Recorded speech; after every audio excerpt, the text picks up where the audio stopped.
Welcome to The Critique. Today we're reviewing a deep dive into an influencer's panel show appearance, focusing on her claims about being canceled and using her personal life for content. Yeah, the material here is really solid, but we're here to help maximize its impact. So let's just dive right in.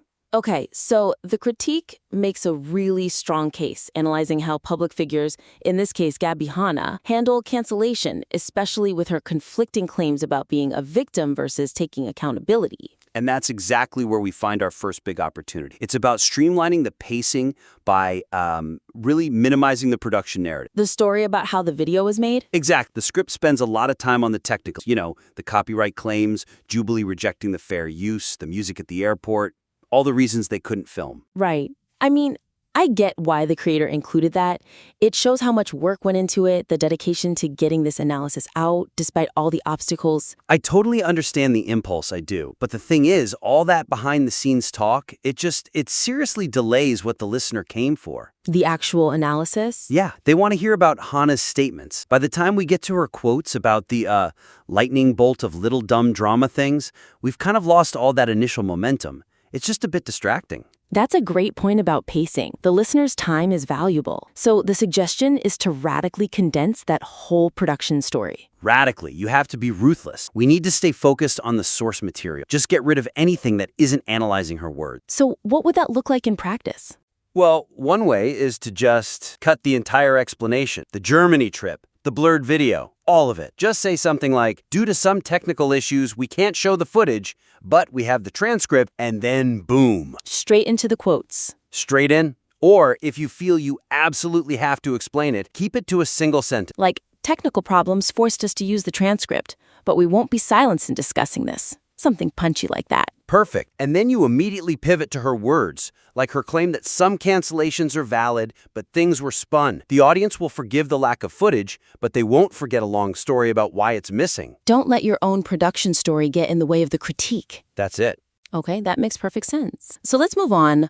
What happens when the analysis is there, but it sort of spins its wheels? I'm thinking about the part discussing Hanna's statement that people realized they could continue to say things that weren't true. Yes, this brings us to our second point, deepening the analysis of vagueness as a strategic tool. The critique does a good job of pointing out how frustrating her vagueness is. You know, she refuses to name the lies or the spun things. It does. It identifies the problem very clearly. But then the commentary sort of hits a wall. It just keeps asking, tell me what the things that aren't true are. Which is a fair question. It's maddening for the viewer. It's completely fair, but the critique needs to go a level deeper. Instead of just showing frustration, we need to analyze the function of that vagueness. Why is she doing it? It's a strategy. I mean, she's basically using vagueness like a flash grenade. It blinds everyone so they can't go back and check the receipts. If she names a specific lie, we can fact check. And that might not work out well for her. Exactly. So instead, she just goes with this general emotional claim. I was wrong. Okay, so building on that, we could use what we already know about her history to show the disconnect, to analyze how that vagueness messes with her whole transformation narrative. Yes. You have to contrast her general plea for grace, which is part of this new Christian persona, with the very specific things the commentator saw firsthand. Like the Instagram tirade. Like watching her calling people names and harassing people day after day. That wasn't some spun lie someone made up. It's all documented. It's on video. So the suggestion isn't just to point out the vagueness, but to use her history to show why it destroys her credibility, even when she might be telling a little bit of the truth. Precisely. And she does tell an admitted truth in that interview. This is such a key moment. When she talks about exploitation. Yeah. She says she knew immediately that it was exploitative to put crying thumbnails in her videos, but did it anyway because it made the most money. That is a specific confession of professional deception for profit. I see. So the argument becomes, if you can be that specific about your own documented deception, why can't you be specific about the lies you claim others told? Exactly. That contrast is so powerful. It argues that her refusal to name the lies makes the audience assume everything is a manipulation. It goes from, why won't she tell us, to, why is she structurally incapable of telling us if she wants this redemption story? That's a much deeper level of analysis. Okay, so that leads us to the third point, which feels a bit more personal for the commentator. I'm looking at the part where they say, I have a soft spot for Gabbie, I cannot help it. And maybe I'm projecting. Right. This is about channeling that personal conflict into analytical strength. The material is clearly struggling with it. It goes back and forth between being skeptical of her, her new Christian persona as a shield, and then genuinely wanting her to grow as a person. And that honesty is relatable. I can see why it's in there. But are we sure we want to take that out? Feels authentic. I don't think we should take it out. I think we need to weaponize it analytically. Okay, when that internal struggle goes on for over a minute, it slows everything down, and it dilutes the authority of the critique. Instead of just expressing that personal conflict, use it as a starting point to analyze the audience's reaction. So reframe it as a look at the audience and creator contract. You got it. Analyze why it's so hard for the public to give her the forgiveness and grace she's asking for, even when a part of you wants her to have it. Because she hasn't done the work. She has not done the work. She hasn't made amends.